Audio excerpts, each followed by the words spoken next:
বাংলাদেশের রাজধানী ঢাকার সবচেয়ে পুরনো মন্দির শ্রী শ্রী ঢাকেশ্বরী মন্দির। ৮০০ বছর পুরনো এই মন্দিরের নাম থেকেই ঢাকা শহরের নামকরণ হয়েছে। কিন্তু আপনি জানেন কি, বিখ্যাত ঢাকেশ্বরী মন্দিরের আসল মূর্তিটি কলকাতার কুমোরটুলির একটি গলিতে লুকানো রয়েছে। হ্যাঁ, একেবারে ঠিক শুনেছেন, ঢাকেশ্বরী মন্দিরে যে মূর্তি রাখা রয়েছে সেটি আসলে নকল। কিন্তু কেন কেন ৮০০ বছরের ঐতিহ্যবাহী মন্দিরের দেবী মূর্তি কলকাতায় লুকিয়ে রাখা হয়েছে?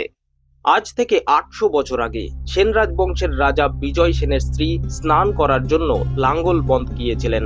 ফিরে আসার সময় তিনি একটি পুত্রকে জন্ম দেন, যিনি বল্লাল সেন নামে পরিচিত হন। জঙ্গলের মধ্যে একটি দেবী মূর্তিকে খুঁজে পেয়েছিলেন বল্লাল সেন।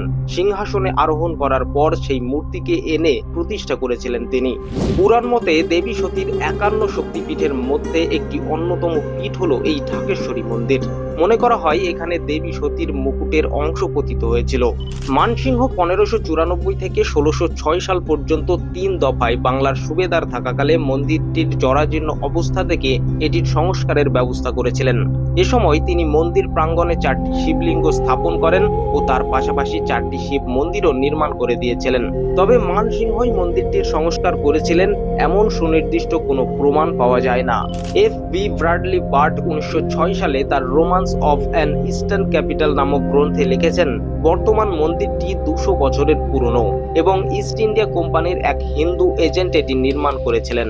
অবিভক্ত বাংলার ৮০০ বছরের ঐতিহ্যবাহী মন্দিরের মূল বিগ্রহ কেন কলকাতার একটি গলিতে লুকানো?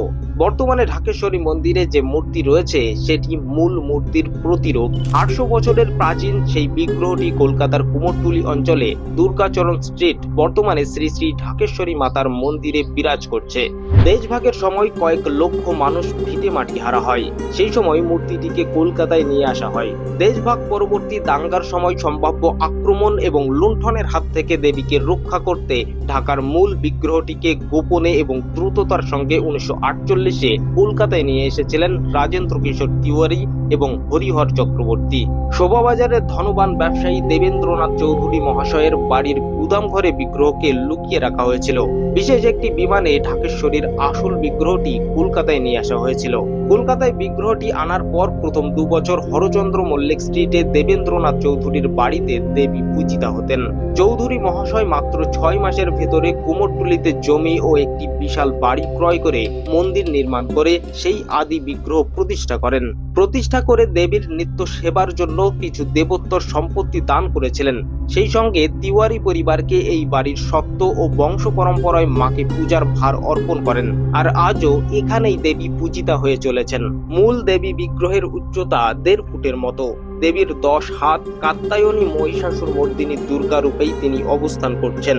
পাশে লক্ষ্মী, সরস্বতী ও নিচে কার্তিক ও গণেশ। বাহন রূপে পশুরাজ সিংহ দণ্ডায়মান, যার ওপর দাঁড়িয়ে দেবী মহিষাসুরকে বধ করছেন। বাংলাদেশে না গিয়েও আপনি চাইলেই কুমোরটুলিতে অবস্থিত ঢাকেশ্বরী মন্দিরে আসল ঢাকেশ্বরী দেবী মূর্তির দর্শন করে আসতে পারেন।